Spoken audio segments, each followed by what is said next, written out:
என்ன செய்கிறது இந்த மக்களை. நான் வந்து பெரியவன் இல்லை, என் தம்பியெல்லாம் இருக்காங்களே. இந்த உணர்வு எழுச்சியில் என் தலைவனை பார்க்க போனவன் 15 வருஷம் ஆயிடுச்சுல்ல. அப்போ போனவொடனே அவர்கிட்ட வந்து அவங்க சரியில்லை. இப்போ என் கட்சிக்காரங்க சொல்கிற கதை தான். அவங்க சரியில்லை, இவங்க சரியில்லை, அவர் நமக்கு சரியில்லை, இவர் சரியில்லை, மக்கள் நமக்கு முழு ஆதரவு தரல, அது வரல, இது வரலன்னா ஒரு 20 நிமிஷம் பேசியிருப்பேன்னு வைங்களேன். எங்காலு பாவம் மக்கள் யாருமே சரியில்லைன்னு. எல்லாரும் சரியாக இருந்தால் நாம எப்போ போராட போகிறோம்? சரியில்லை, அதை தான் சரி செய்ய போராடிட்டு இருக்கிறோம். அதை தான் உங்கள் மகனும் செஞ்சுக்கிட்டு இருக்கேன். ஒரு பிரச்சனை 2 பிரச்சனை நான் சொல்லு, நம்ம போராடலாம். நமக்கு எல்லாமே பிரச்சனை. இப்போ என்ன, எங்கள் ஆளு குடிச்சிட்றான், கடையை மூடிடுவோம்.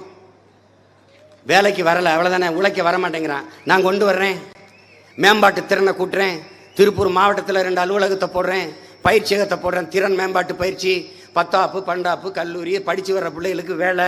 என் முதலாளிகளுக்கு உங்களுக்கு எத்தனை பேர் டெக்ஸ்டைல் இண்டஸ்ட்ரியில் வேலை செய்ய 500 மெம்பர்ஸா பதிவு பண்ணுங்க, ஆண் பெண் இந்த அனுப்பிட்டேன், சம்பளத்தை கொடுங்க. அவன் குடிக்க மாட்டான், சலம்ப மாட்டான், நான் பொறுப்பு. வட இந்தியா வாழ்றதுல வேலை செய்யறதுல எனக்கு பிரச்சனை இல்லை, அவன் வாக்குரிமை பெறுவதில் எனக்கு பிரச்சனை இருக்கு.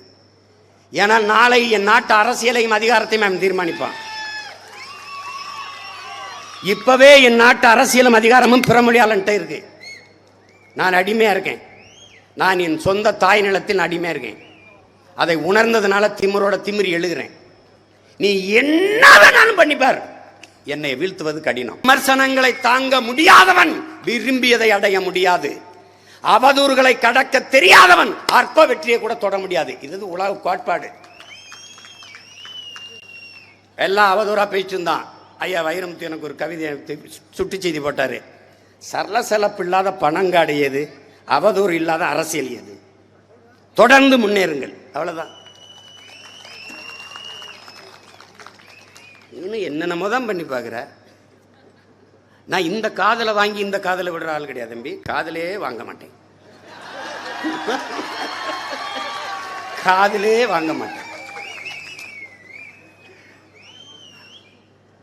நான் என் மக்களுக்கு வந்து உணர்வோடு உயிரோடு கலந்து இதயத்திற்கு நெருக்கமானவன்.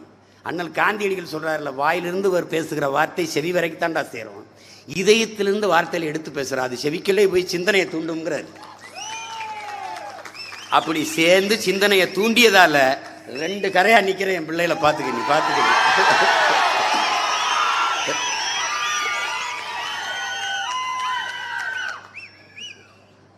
தம்பி, கருணாநிதி, எம்ஜிஆர், ஜெயலலிதாவை பார்த்து அரசியலில் வந்திருந்தா, சினிமாவில் 40 வருஷம் நடிச்சிட்டோம், ரசிகர் மன்றம் வச்சிட்டோம், அதனால நம்ம நாட்டுக்கு தலைவராக வந்திருந்தா நீ சொல்றதுக்கெல்லாம் அஞ்சுவேன்.